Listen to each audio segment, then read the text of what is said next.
All right. I'm going to perform a song entitled The Slipper. It only takes one bad step to fall down the stairs.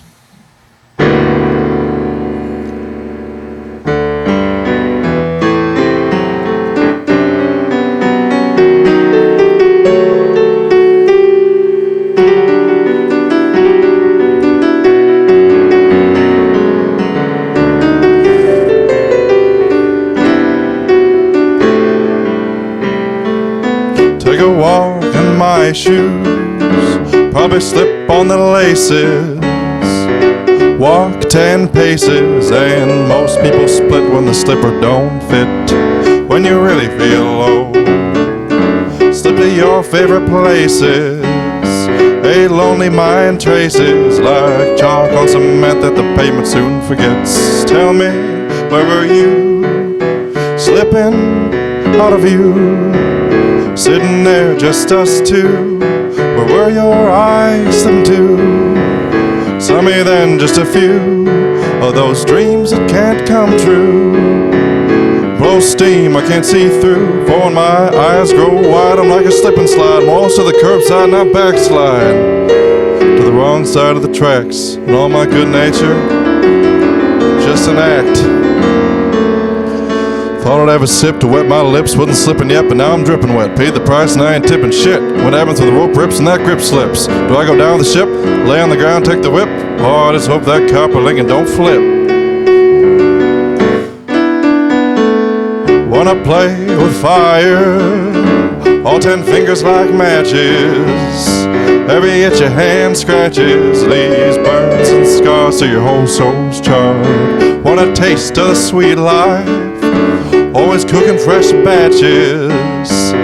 Shove it down your hatches, whether you swallow or spit, you'll always taste it. Denial, denial, denial. Know yourself when it's been a while. Denial, denial, denial. Gold teeth on a slimy smile. Denial, denial, denial. Always gonna answer, you know the number to dial. Denial, denial, denial.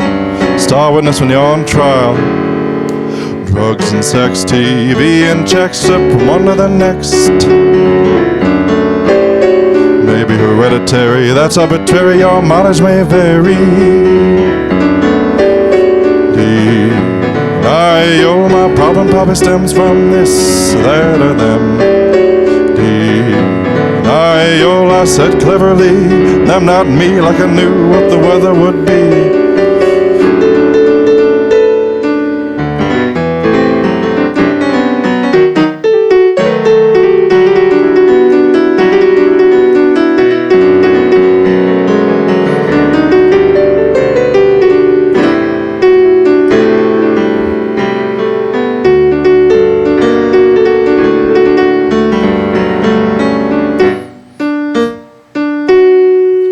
Have you had enough? Have you learned your lesson? That's a loaded question. The moral of the story is often lost or blurry. Always chasing that high, and it loves to be chased. You can't keep its pace, so don't run a marathon with only slippers on. Tell me, where was I? Slipping up my own lies. So much I've compromised, couldn't even look myself in the eye. I'm swarmed by flies as the person I was dies. Go back counterclockwise, would I make that same mistake twice with a different vice? All my brains got lice and I'm itching for bad advice. And those whispers turn to screams, living the dream and I can't wake up. Sweet angel's wings got clipped, even so clean to the floor lick, but it was still running slick, so she slipped, got hooked nice and quick on that spicy kick. Tongue froze to an icy dick, just trying to get a lick. Now just trying to turn a trick. Oh, it's more than a mosquito you can flick. You gotta burn that tick.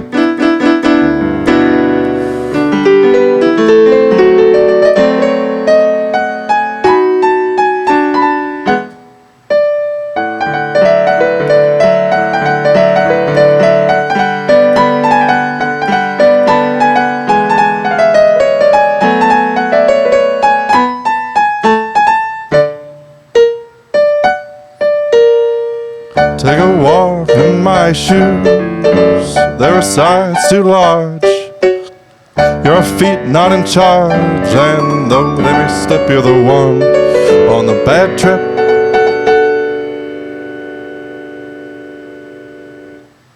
Thank you. I love that. We're going to do a quick cut just because you don't have to touch anything, but I'm just going to slant some things over so that we're not looking at the side of your face the whole time. All right. Okay. Guys, welcome back to Jacob V Weekly. You were just listening to The Slipper by Drogo. We just met. And a mutual friend reached out to me on Instagram and said, hey, there's this great show happening on June 9th at the Focal Point, and I'd love to submit a guest for your podcast to promote it. I said, my God, that sounds so interesting. What are we talking about?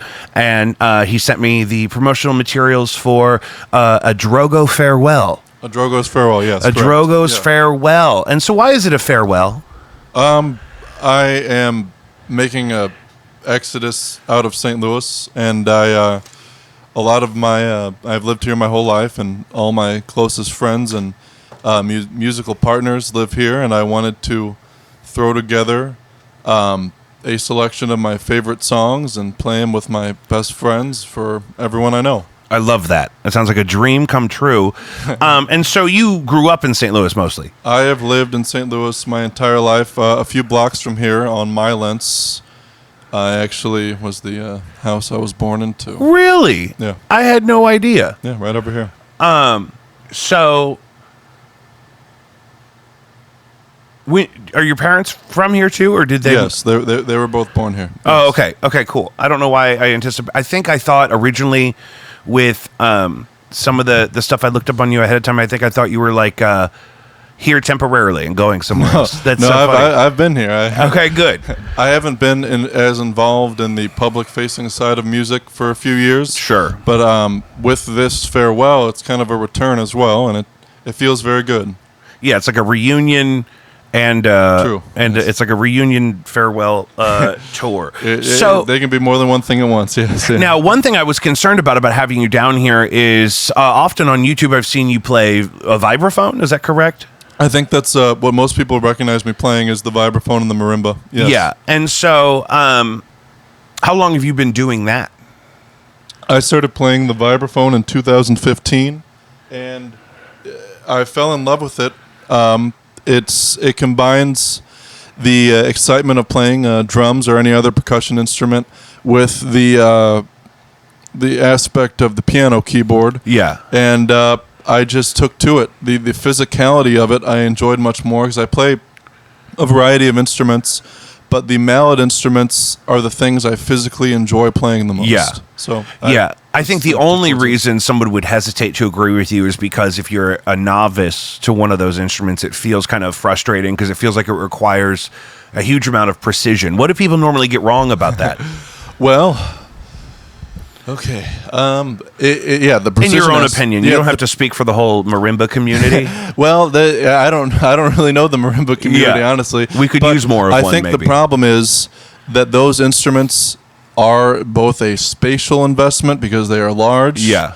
And they're just an investment because they're not accessible like buying a reasonably priced guitar or a keyboard. Yeah. So I think a lot of people don't get to experience them.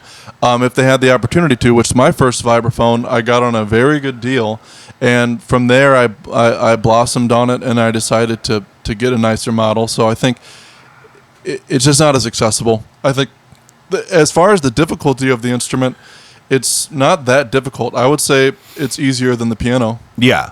So. Yeah, it's certainly less octaves to worry about. The standard one only has 3 octaves. Yeah, and the keys themselves are bigger. And so did you play piano before you moved over to those? I didn't focus on piano until I'd already become proficient in the vibraphone. Yeah. I had played piano here and there, written some songs on it, but I became serious about piano around the same time I became serious about the vibraphone, and I moved. I would say piano and vibraphone are the things I do the most now. Yeah. So what did you start with very first? My very first instrument was the guitar, and it's a very good learner's instrument. Yeah. It's so accessible. There's so many resources to research how you want to play it, And because there's so many other guitar players that you can meet, you can learn from them. The unfortunate part about marimba and vibraphone is we're few and far between, so you don't really get to connect with that many. When you do, it's great, but...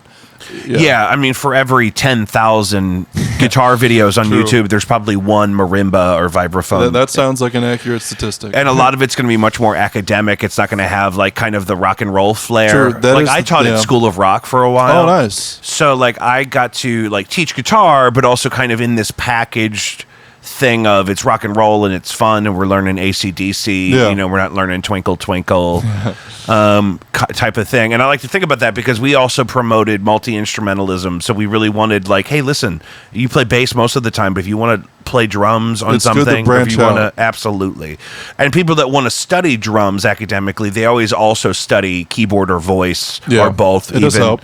And for that kind of thing. So did you go to school for music? I have no formal music training. That's great. I love that because it sounds like I play keyboard a lot, but I don't necessarily have the chops to kind of play the kind of piece I just watched you play, in the sense of the left-right hand autonomy and whatnot. It took a while, and it looks as if it kind of has a classic sort of vibe in its approach. Like the timbre and whatnot is eloquent. That's good. I would say a good portion of the music I enjoy is compositional music, but I don't know how to read, and that is to the great frustration of a lot of the people I work with because the pieces are complicated, and the way I convey them is a little unconventional. Yeah, I mean, I think that would be probably your first step is how to communicate a piece that's difficult. kind of eclectic and kind of diverse like that to a group. Like if I have songs that are like, I have a song that I play all the time. It's just like a 12-bar blues. So I could play that with anybody. I've played it with literal children, and that's good. Because you can communicate that and kind of let them get off on their own a little bit more than, for example, the piece we just witnessed. Yes, of course. So you typically, you play with a drummer a lot? I'll introduce the group for the show on the 9th, and I've played with all of them. I'll start in chronological order. Mr. Parker Volland is my closest friend, and we have been playing music together since we were 15 and 16, and we have really developed together. He is not only a great friend and father and musician, he's a great teacher. He has helped me improve my skills. He's classically trained. He's a very, very good musician. Helps. He plays piano. That's his original instrument. Both stand-up and electric bass, accordion, guitar, also the vibraphone and the marimba. He is just very knowledgeable, patient, and naturally talented. And I'm so glad to have him not only as a close friend, but as someone who's working with me. Yeah. And then the percussionist who we'll be working with is Mr. Rick Vaughn, one of the best drummers in all of St. Louis. Again, his technical knowledge is far beyond mine.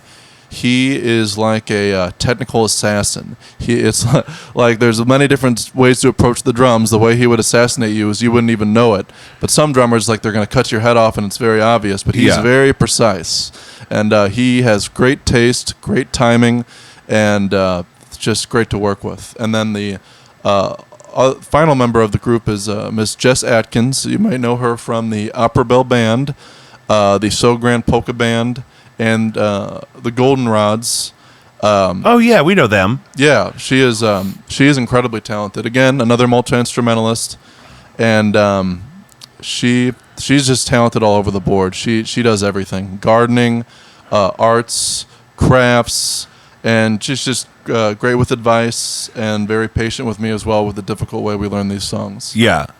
And so for the show on the 9th with them, are you doing multiple sets, or are there other acts also? No other acts. It's just us. It's about an hour and 15 or 20 minute set. We have shaved back the set a little bit due to the nature of this show is not something I usually do. Yeah. We decided to do the show about a month and a half ago. Usually when I'm with the group, we are rehearsing, I would say 3 to 5 nights a week, a few hours a night. For this show, we threw it together. I had the pieces, and Parker and Rick already know a few of them. but we have new arrangements of them because we're working with different musicians. Sure. So it's not the way I prefer to do stuff because I'm very precise about the rehearsal of these things. But I'm just happy that we're all together doing it. Yeah, so it'll be maybe a little less refined than you're used to, but it sounds like it's going to be a really positive experience. I think that the reason I cut it back is so we could just refine a smaller number rather than giving people a larger batch. Yeah, totally. So, and this is Monday night? It is a Monday night. I happen to be free that night. That may be a must. That may be a must see. It's going to be very enjoyable from my standpoint. Yeah. But it's a production. We have went all out as far as the outfits, the presentation, everything. It's going to be filmed professionally as well by Mr. Brandon Sloan. Oh, yeah. And then Rick, who is also a recording engineer and the percussionist, and Mr. Jacob Hurst, who also of the Opera Bell Band. Right. And they'll all. It's a really good combination of people working together, and I just hope that I can live up to their standards. Yeah. Yeah, no, that'll be great. And then, and I'd be happy to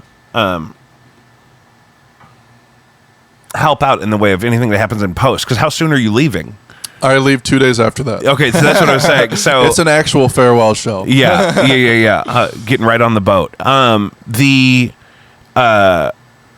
You're releasing new material that day also? I am. Okay, yes. That was the next thing I wanted to get to, because is that song already out? That song was actually cut from the album we're putting out, but we're recording a live album at the show. Okay. So the live performance of that one will be put out, The Slipper. Yeah. The album we're putting out is a duo album between me and Rick Vaughn. We recorded it back in 2022, and it has just been ready to go, and this is the perfect time to put it out. Yeah. It's a collection of 8 songs of ours, and we're very proud of it. It's called Step Inside the Circle. So okay, and that's the one that's not out yet. That's not out yet. Yeah, so how many releases have you done before that? With my first group from 2000... I think our first official release was 2014. Okay. We put out 4 albums, and then the soundtrack to the movie Somewhere in Old Missouri, and then I put out a series of 10 EPs with the help of Mr. Parker Volland and Andrew Radence. And that, I think there's like 33 songs over those 10 EPs. And then we're going to have this new album coming out, and then after it's finished processing, this live album. So I would say... 4, 5, plus the 10 EPs, so 15 total releases, 5 long plays, and then the 10 EPs. That's plenty of material. I listened to some of it ahead of time to know exactly what to talk about, but I saw there was so much of it in there. Now, you mentioned, was that a band you were in that did the soundtrack for? Yes, I was in a group called Mother Meat from 2012 to 2020. And we made the film Somewhere in Old Missouri with the help of my good friend and director, Tom Boyer. I feel like I've heard of that, is why I wanted to come back to it. We did promote it a lot in St. Louis. It came out in 2022 or 23. Yeah. And yeah, we spent 5 years working on that, from 2017 up until it came out. What is the nature of the film? It was, so we described it as a how do I say, supernatural Midwestern musical.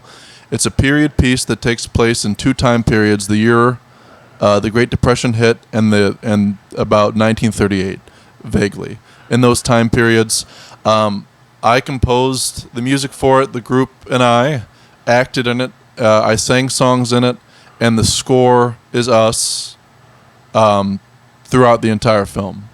That's amazing. That sounds like something. a real dream project to work on. Who wrote it? Myself and Mr. Tom Boyer, the director. And is it available somewhere right now? It is for free on YouTube right now, and there are also selected clips on YouTube if you just want to watch the musical sequences. Yeah. Oh, okay. That's smart. That's smart too, because that's such a huge part of a musical. So many songs. You'll appreciate this because you like some. older stuff back when composers were the big guys Yes. that like everyone loved, that a lot of the songs that went on to be jazz standards were course. from musicals. Oh yes, I'm And- a big musical fan. Yeah, and I think some of the best, Total Eclipse of the Heart by Bonnie Tyler was written for a vampire musical that Jim Oh, yeah? Steinman wrote. I've And never heard of that before. Okay. Totally, the song "Total Eclipse of the Heart"? Oh, yeah, it's a very famous song. So Jim Steinman was Meatloaf's guy. He wrote all the songs for Meatloaf. Yeah. And he wrote that song, but it turns out he had originally written it not for Bonnie Tyler, but for a musical about vampires, and I forget what it was called. Well, that would have been an interesting context. to hear. I know, that would be so good. And so some of this stuff, the thing that I'm noticing a theme between is that some of this stuff seems really ambitious in a way that maybe intimidates other maybe potential collaborators.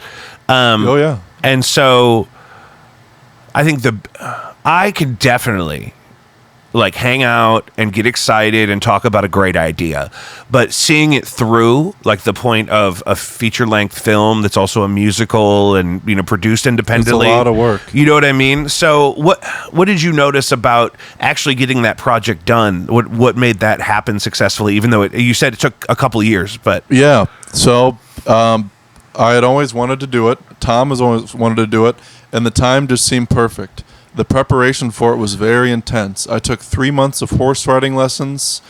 We built the sets. We got the permits to film at some historical sites. The costumes, the composition of the music. It was all a very long process. Coordinating with a crew that is working mostly pro bono is also difficult because, for some people it can't take priority over their life. But it got done. Some scenes I will cut from being a certain age to 5 years later, and it's not as noticeable, but I did have to keep a consistent facial hair and everything. So. yeah, little things like that, because if Yeah. you're shooting over multiple days, or especially if it takes weeks It takes years, and then we would watch it, and we would be like, we cannot put it out, because we actually got better at the filmmaking process. While you're doing it. While you're doing it. It's like, well, we made this 2 years ago, but now we're 2 years better. We have to reshoot the whole thing. Yeah. So How many times did you have to do stuff like that? Oh, At least a couple? man. The whole hodgepodge of work that took kind of all blurs together because there was so much of it. But I know there was a whole section of the movie we added the year it came out because we were like, well, this is the finished product, but it's missing something. And we came up with this idea that really made it cohesive. And Yeah. It worked. I was so happy about it. I'm not going to ask you to spoil it because people can go watch it on YouTube. I'm going to put it Yeah. in the comments of the episode we're going to put out by tomorrow. The show is coming up this Monday. And so are you playing any stuff from the film in the show on Monday? Yes, we okay. are. Because I didn't know, because it would be a shame if you did a whole musical and then kind of it was stuck in its own thing. You know what I Yeah. mean? And then you couldn't do it otherwise. Yeah, So, ironically, the song that people come up to me and say is their favorite of mine was one from the film. And in the film, we are a rural Missouri band from that time period playing that sort of music. I fell in love with rural music around 2016, and I was very into the square dance and other styles of rural and folk music. And I composed songs in that style, and they're a lot different than what I usually do, but people seem to like those a lot more. yeah, yeah, it's got to be because some of that is frustrating. But I've had this experience. Lucius, who produces this show a lot, and I did an album together maybe 10 or 12 years ago. And by the time I got to the end of it, I'm like, oh, well, okay, so now we should start all over now that we know how to do it. Because, the first couple songs you do, you have to do them all linearly. You know what I mean? Yeah. And so the first couple songs you do, you learn stuff. And it's like, well, at some point, you just got to figure out how to just let it go and let it be what it is, because you could always keep polishing it. But then you have Chinese Democracy on your hands. Do you know that album? That Guns N' Roses album. Yeah, it took that seemed to never 17 come years out. and as many millions of dollars. And it was fine. Some of the riffs are good. Yeah, I'm not as much of a fan of their music, so I never heard it, but I do know the story about the frustrating aspect of it. Yeah. People were waiting for it to come out for a long time. Yeah, and so, that's just kind of like a popular benchmark for what to avoid, I think, in that case. Oh, yeah. So, 8 songs, but what's the runtime on the new? I think it comes out to 45 minutes. Okay, see, so that's the thing, because 8 songs doesn't sound like a lot until you realize that they're longer and more elaborate, and some people 8 songs is 20 minutes, and some people 8 songs is 45. The finale of that album is probably the longest continuous piece I've ever made at 10.5 minutes. I'm very proud of it. It's a song called "I Can't Picture Your Face," and it took me years to finish it. And Rick and I came together. The arrangement is so great. I'm so thankful to have him around to do it, and I hope people enjoy it as much as I do. Yeah, and where do you record all that stuff? I owned a studio in South City from 2016 till March of this year. Which one? It was a private. Okay. I didn't. It was only because. I didn't know if it was one I would know. Yeah, it was one that I used because a lot of the instruments I play are so large. Right. So to house all them, I had purchased an abandoned hair salon and flipped it into the That's space. like another dream of mine. It's difficult. Yeah.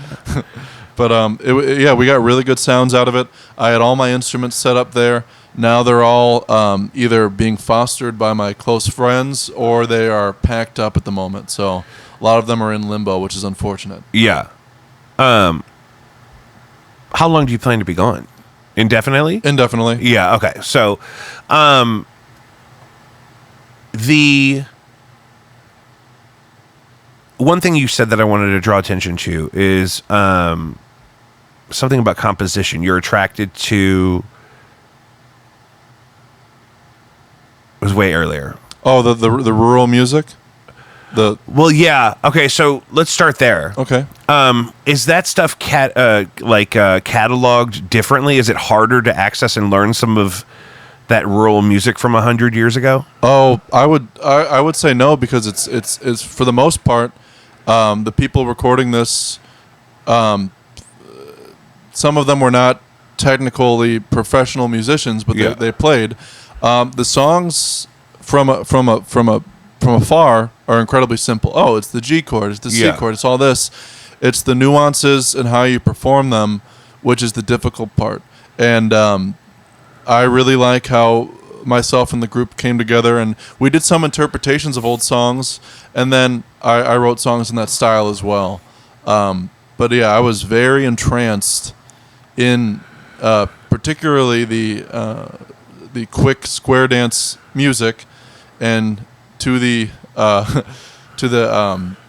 displeasure of anyone who had to be in a car with me for those few years. Yeah. I was always listening to it, and they'd be like, "Hey, come on, we got to listen to something else for a little bit." Especially when we were touring or out of town, it would be like a 5-hour drive, and I wouldn't want to listen to nothing but fiddle music. That was sort of my next question, is buy-in from your collaborators. Like, how many people ended up being in that film? Oh, well, my main group of Andrew Radins and Parker Volland, and then Tom, the director, also starred in it. We tried to have as few people acting as possible. A lot of our friends and family were the extras, but we tried to not focus on speaking roles. We wanted to focus on our strong point, which was the music and the atmosphere. So there is dialogue and everything. It's a conventional film, but the music is the focal point. Yeah. Yeah. So,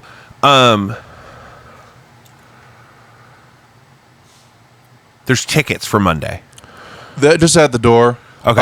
A lot of, I would say, they said the capacity is 140 people.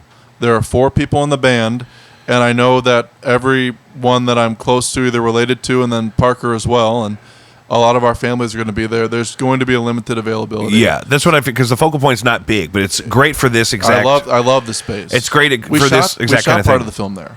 Oh, okay, good. Yeah. Do you have a relationship with somebody who books that or something? No, it's just online. There's a number you call to rent it, and they're so easy. Yeah. They're so easy. It's so affordable for such a good space. Yeah. And, they're great. And to be able to set it up where you know you can rely on the infrastructure for all the recording and stuff you want to do sure. too. Is there a visual component to the show you explained? Visual as far as in, I was very particular about our wardrobe. Good. I have a custom fit velvet tuxedo for the event, so I was really excited to break that out too. Yeah, that's exciting. Because that's the I'm trying to picture the focal point. I didn't know if there was a screen. I did a show in December where a band set their set to like a I think it probably comes down. I did a set for a band where they set their whole set to a film. I don't remember the film, but it was playing behind them. They had kind of planned it that way more loosely than maybe I'm making it sound. But it was. I've seen a lot of good performances like that. Yeah, and there's a band in town, or was called Vice Grip or Vice Grips, maybe, where they like do improvised soundscapey kind of things to pieces of film that they perform with. I saw Rats and People Orchestra. I don't know if they're still around, but they had a vibraphone. They were very good. I saw them play, I believe, to Nosferatu, but that was like maybe 10 or so years ago, but it was a very good performance. Is there a vibraphone experience that you could recreate electronically, or is it still a really special thing? There is something called a marimba lumina, which is an electric one. I've never played one myself. I've seen professional people play it, and I think it's just more of a they're a pain to disassemble and move. If you're touring around the world or something, unless you're really set up, you probably cannot bring your vibraphone or your marimba. Yeah. So they travel. I think it condenses to maybe like a large like suitcase. A keyboard or something. Yeah. But I've thought about getting one because I will be moving and I won't be able to take mine, but I'll still want to play all the time. Yeah. So we'll see. Yeah, you could probably get one over there. Yeah. A lot of those more exotic seeming ideas for instruments, they kind of pop up in the market over there. Sometimes I see something on like Reverb and I think it's really cool, and then I'm like, oh wait, it's in Japan. I'm not going to import something in this economy. Forget about it. It's difficult. So what I want to do is sort of describe, we heard one piece, but I sort of want to describe the music for people that haven't heard it yet, who maybe are interested in hearing it. And I don't want to speak for you. Yeah. How do you usually approach that conversation? Yeah. So there's two genres we've coined between Rick and I. We call our music delicacy music. Just like at a nice restaurant, they're very particular about the ingredients. They're very particular about the presentation. This is a delicacy. This is a piece of art that we have very specifically made and are putting out. And we put the stamp of this is a delicacy. This is our product on it. Parker and I, we call the pieces we make sometimes sweet and sour music. Yeah. I have a very sweet way of playing, and he has kind of a sour tart way of playing. And when you put them together, they meld and create like a very nice balance. We have even a song that we named after our style of music called the Sweet and Sour Serenade. It's a piano duet we play, and it's it encapsulates that genre that we coined. Yeah. Are people going to be switching instruments a lot during the show? Okay, that's what I anticipated. Mid-song. Yeah. Even. Yeah, it's going to be lightning fast switches. Myself, Parker, Jess, and then Rick, even he'll have different percussions he'll be switching between. Yeah, because I have a band I play, and people act like I'm a genius because I'll have a guitar, I'll be playing guitar, and then I'll come up for a keyboard or a synth part, and I go back and forth in the middle of a song. But that's kind of the most rudimentary version of what you're talking about, because we're talking not just about pianos and guitars, but also and percussion, but things you don't see every day. Like you're not the only one that plays the vibraphone or the marimba. I am not. Both Jess and Parker, but Jess is an amazing mallet player. Yeah, and Parker as well. They will all be chipping in on that. But yeah, but the technique I found that's best to switch is if I'm playing guitar, I love to play the solos on the vibraphone, not the guitar. Yeah. So with a guitar, you just throw it on your back, and then you switch, and then you throw it back. Then you strap locks. Yes, you got to. You got, because if you're gonna, because sometimes I get lazy, and I'll just have a normal strap on there, and I'll go to swing it. And I'm like, man, I hope it stays on there, because that would really ruin. My solo That'll ruin a set. And so when you start to write some of these pieces, do you mostly sit at a piano? I would say now, yes. but there's also a physicality to it. Because that's the thing. Because sitting at the piano, like you were describing, is very different from the mallet experience. Oh, of course. And the stuff I like to play on the mallet instruments, the stuff I like to play on guitar, and the stuff I like to play on piano are all very different. Yeah. And just since I don't read or write, I'm experiencing the music physically first, and wherever my hand feels like going, I'll be playing around, and then I'll stumble on something. And it's just like if you're in a new town or a new experience, you're walking around with no direction. You have a general idea of what you feel like doing, but then you make a turn and you find something, and you're like, oh, this is exciting. I'm going to go down this path. And that's the way I've kept it exciting and how I enjoy writing songs. So common influences that we could attach. Okay. For you. So if you're as a songwriter or a composer, who are like some of the people that you constantly feel like you draw influence from? Well, there are composers, but there's also performers who don't write their own pieces. I am a huge fan of Frank Sinatra and also Judy Garland. Judy Garland was the inspiration for me putting the show together. Her album, Live at Carnegie Hall, is one of my favorites, and for her, it was a collection of all songs she picked, and it was her way. There was no backup dancers or anything. This show was about her, what she wanted to sing, and she killed it. And I was thinking for what potentially could be my last performance here, or hopefully not, but maybe. Yeah. I wanted to do it that way. But they're two of my favorite performers, but I'm a huge record collector. I could talk for 5 hours about everyone I enjoy. Yeah. So. I think that's great. There's a girl here named Jen who is in a band called Middle Class Fashion. I've heard of them. And I don't know if I played with them before. We might have over the years. That would be cool. They're great, but I remember when they first started, we were renting studio space at the same warehouse thing. And I've always thought she was like if Ben Folds, you know Ben Folds? I'm familiar. If Ben Folds and Judy Garland had a baby, it would be Jen. That's what I've always said. I might have to meet this Jen then before I leave she's great. town. Her dad, at least, was the proprietor of the Steinway Piano Room we have here in town.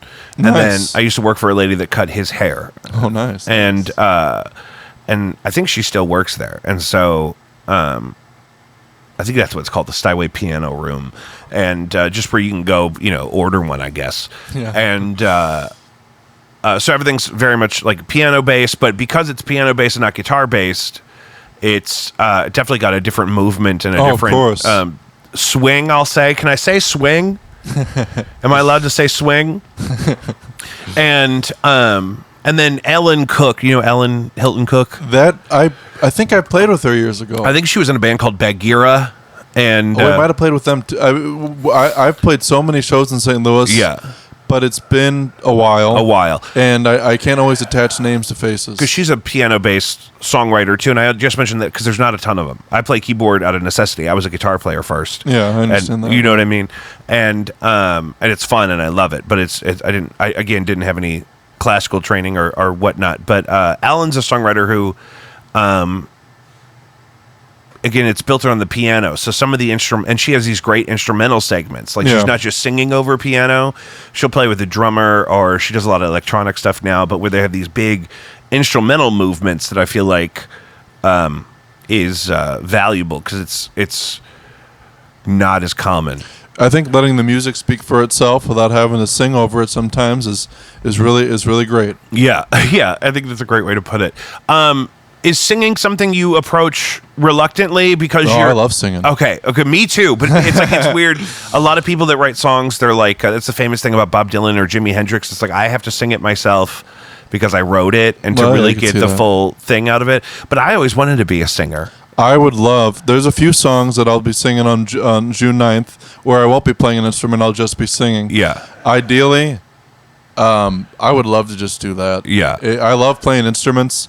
But I love handing it off to someone, seeing their interpretation of my pieces, and then I can just either conduct it or get up there and steal the show and just sing in front of it. I love it. Yeah, because in the process of composing, I certainly love adding multiple instruments. I have an electric ukulele and nice. like stuff like that. That like you want, but live I get less and less interested in dragging all that stuff out. It's difficult because I did it all to support the vocal. I wanted to compose vocals, and you know what I mean, and support it with instruments. When you look at my pedal board, somebody told me online one time, that's a lot of buttons for a singer. But I can see that, yeah. But that's the part of it is because you create this whole, you get to create your own background from scratch of what you're going to communicate the vocal with. I guess I wouldn't anticipate you'd be a reluctant singer having composed a musical. I would love to do. I have another musical in mind that it would be very difficult to make. But on the subject of the equipment, it brought to mind years ago when Manja was still open on South Grand. We played a marathon nonstop 4-hour set where we played 72 songs. Now, we brought so many instruments that we not only took up the stage, but the first few tables and everything. People had to walk around and go to the bathroom. It was a great show, though. I really enjoyed that. One time I was blackout drunk by the time I got pulled for the open mic there. I don't drink anymore, so I talk about this because it's funny, because it's the past.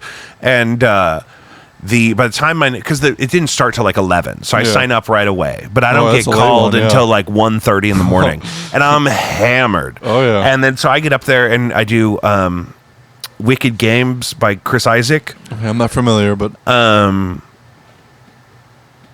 you would know it if you heard it. You've heard it in like a Best Buy or something, and it's like but I kept falling asleep, I think, in the middle of it. But my buddy was playing drums, and then I had a friend singing with me, so it wasn't like too unruly. But then at the end, I was like, "Oh, we did it!" And I looked at my girlfriend, and I was like, "Should I do another one?" She's like, "No, no, get out while you're ahead." Yeah, you did it. You're fine. Baby brother's here doing some laundry. He's on this show a lot too, so the audience knows who that is. So, are the songs from the musical streaming anywhere other than YouTube, or are they just they're all over the place. They're on the Spotify and the whatnot. It's just somewhere in Old Missouri soundtrack.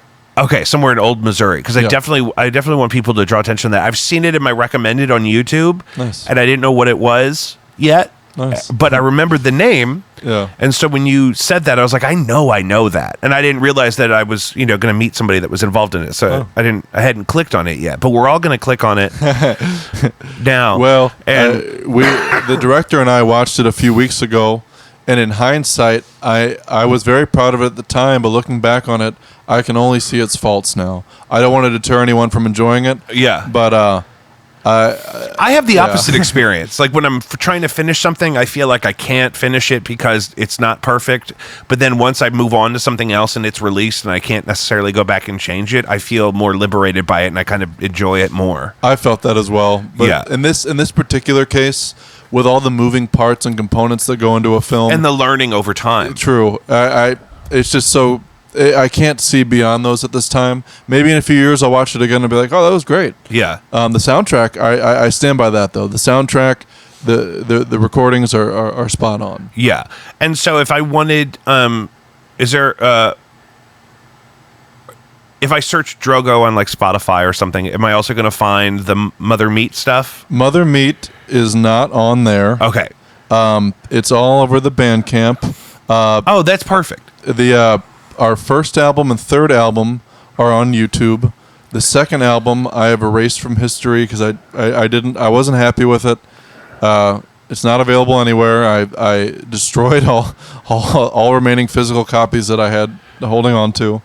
The fourth album I think is only on Bandcamp. I'd like to re-release them though, because there is some good music on there. Yeah, and that's always the thing I think about too, like doing like a compilation, but like a re-recording from scratch. That would be nice. Of like not entire releases of mine, but like my favorite songs kind of collectively.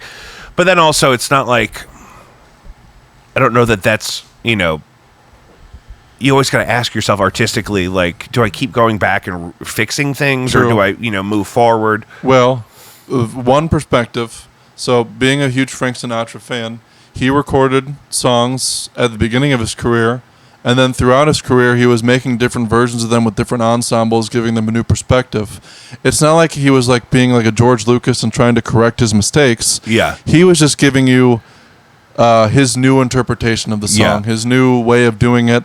And since you have so many different recordings to pick from, it enriches the experience, I think. Yeah. So and I think live stuff is going to come back. I think live albums have the ability to sound better now than ever.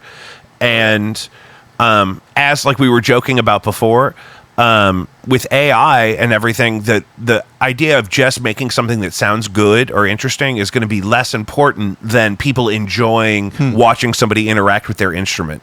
You know what I mean? I think people are going to prefer to, especially people like us that I hope enjoy certain instruments or play a few. Yeah. That's what I realized was a huge part. The reason I still play guitar is because it's not just about making songs that sound good, because I could just do that with piano. Of course. But that lots of people play guitar. Yeah. So if you play guitar, they want to talk to you about it. Of They're course. paying attention to another layer of the thing that they don't get to talk about as much. Keyboard players don't really get as much of that. They'll be like, oh, I like your one keyboard. I'm like, oh, thank you. Yeah. Do you have one? You know what I mean? Then you get into piano collectors. No, I've never heard those two words together. Well, I had 2 pianos at my studio, and then that sounds reasonable. Yeah, but that's a real niche. If you can have more than one nice piano, then kudos to you. I remember that there's a documentary about John Lennon's final period in his life where he had a studio in his house, I guess. Okay. But they had like 4 different upright pianos, like in a little room, and it wasn't even like enough space to like mic them good. I'm like, why have so many pianos? And well, maybe he was a better piano player than I can imagine. His style, I don't think, really warrants having more than one. But I guess he has the funds. Yeah, and I think they, sounded different. And I remember this was part of the thing in the making of Green Day's "American Idiot" when he goes to do the acoustic guitar riff for "Wake Me Up When September Ends." He does it on one acoustic guitar, and he tries the exact same thing on another one. Where are diapers? Oh, top right drawer, I didn't see anything. the closet. In the closet, there's the hanging thing. There's tons in there. Baby brother asking for diapers. Nice. I'm just grateful he. No, oh, it's for you. Oh, I got bigger ones out back. The cut that. But yeah, the idea that like to the audience, especially the non-musician audience, the exact brightness or whatever attack of a certain, especially stringed instrument, doesn't necessarily translate as well. No. But we spend so much time on that. When you're intimate with it and when you're really in it, you can really tell. Yeah, and you can start to kind of make choices around it. I saw a thing the other day of DJ Khaled just hitting one pad over and over again and said, "Okay, now make that real bright. I like my shit bright." And that's the thing too, because I mean, I've been in bands where we belabor over, did the drums sound right, do the vocals sit in the mix the right way, and eventually, you kind of have to live with it and kind of put it out. Oh yeah, I'm definitely kind of a live with it guy. I don't identify as a perfectionist. I identify as more of a preparedness. Yeah, I don't know what you would call it, but you prepare as much as you can. And the result is the result. And also in a positive way, though, the preparedness can allow you to be more free with it on stage. I could say, yeah. Yeah, because you're not like little embellishments or whatnot. If you're really struggling to just recite the material, it's not the same as if you really know what you're doing because you're prepared. You can have a little fun. Yeah. And it feels better and it makes a little more sense. Of course. We're coming up on our hour here, but I want to kind of summarize some of the things I want people to go back out for is Somewhere in Old Missouri on YouTube. It's a musical, but you added some things. Yeah, it's a supernatural Midwestern musical. Yeah. Midwestern being key because there's a lot of Westerns. A Midwestern has a different feel to it. Yeah. Yeah, that's so interesting. And also, the show's coming up on Monday. That's why we're shooting this today, so we can have it out by then. That's June 9th at the Focal Point, a Drogo's Farewell. That sounds like it's going to be a lot of fun. There's a velvet tuxedo involved. There's going to be a marimba. Oh, marimba and vibraphone. And vibraphone both. Oh, yeah. And tickets are going to be available at the door. That day, we're releasing a album called Step Inside the Circle. I didn't want to get it wrong. Step Inside the Circle's coming out that same day, and then you're cutting the show as a live recording. Yes. That'll also secede somewhere in the future. Video and audio. Perfect. I love all of that. And are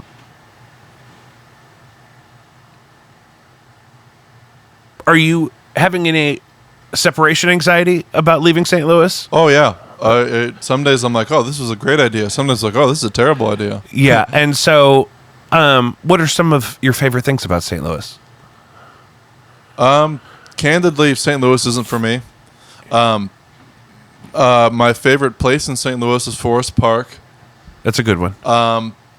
It's twice as big as Central Park in New York. It's a very good park. Yeah. I exercise there, and I love to just sometimes just walk around. St. Louis is very relaxed, which it doesn't really coincide with my lifestyle, but it's nice. Yeah. To have roads that are easy to drive on and stuff. Mostly, I'm just worried about the future, and I don't like being away from my marimba or vibraphone. But you know, when you want something, you give up something of equal value. Yeah. So that's just part of it. Yeah. I think that's a great way to sum that up. That if you want something, you give up something of equal value. That's hard. And it's up to you to decide what the value is, too. That's the other tricky part. Yeah. Well, I've absolutely loved getting to meet you. I can't wait for the show on Monday. Usually I'm free on Tuesdays, and for some reason my Tuesday filled up and leaving my Monday empty. I think it's meant to be. Hey, you come on down. And it's all going to be documented, but I think it's going to be a really special experience to witness in person. So if you could squeeze in the door amongst all the people that I'm sure are eager to get there, I would love to see you there personally. And for the show, hit us up at patreon.com/JacobVWeekly and caddyshackil.org. Is there like a link tree or a landing page you want me to send people to, or just I think your name will give them I'm going to give them the link to the show. That's good. That's the best thing. Okay, Yeah. cool. Because I memorized all my links by now, but sometimes it's easier just to I'll put it in the comments. And we'll be back next week. Drogo, thank you so much for coming by. Thank you very much. I'm so excited to get to see this show and get to hear more about it. You only prepared the one piece? I can play another if you like. You're welcome to, if you would like to, since we're all set up there. Let's try it. Okay, cool. Alrighty. This mic was fed this over here. Oh, yeah. No. Is it still rolling? Yeah, just because it's harder to sync if one of them takes a break and the other one doesn't. All right. I hope I'm prepared. I have that show in a few days. Okie dokie. All right. Let's see what I got here.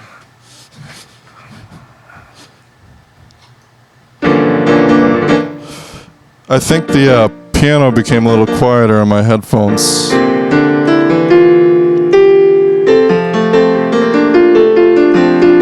right, I think I can roll with that. Okay, cool. All right. Should we reposition the... I got it zoomed in here. I think it's going to look fine. Cool. Awesome. I got it pictured up on my phone here. That's why I keep looking down at. Cool. This piece is entitled How I Feel Today. I would like to dedicate this to Mr. Fred Rogers, actually. Inspired me to write this piece.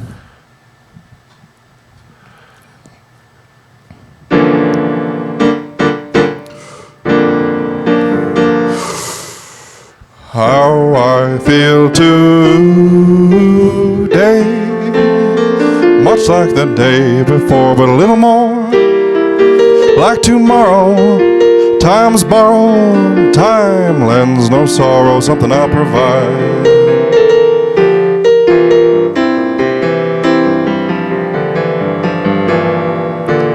how I felt back then. Should have kept it in a jar and saved it for times like these. Oh, mercy, please. Time is a cruel disease, but it's not your enemy. So spend it wisely and keep the receipt. Now, much like a bit ago, but who knows? By next minute, when you're in it, a second is infinite, easy to get lost.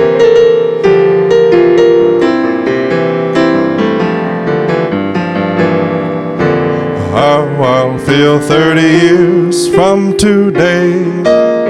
Who'll be around to say when my eyes and my skies turn blue to gray? Yea to nay. Hope I'll have a new tune to play, or will my mind still stray to how I felt today?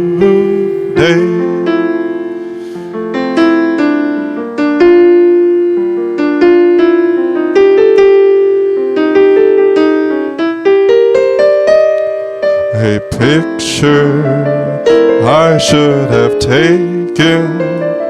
I was mistaken to think that I would always feel that way.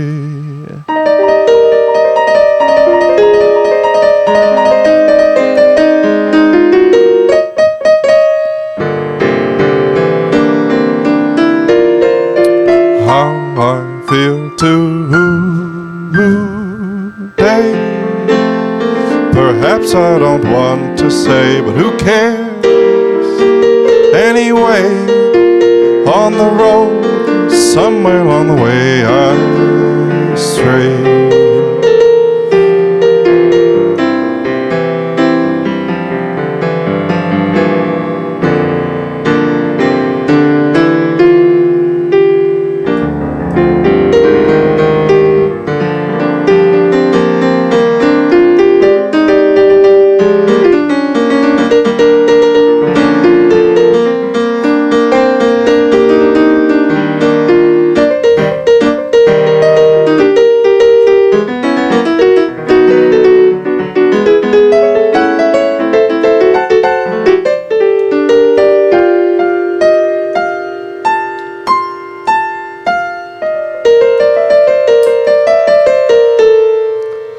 I still have today.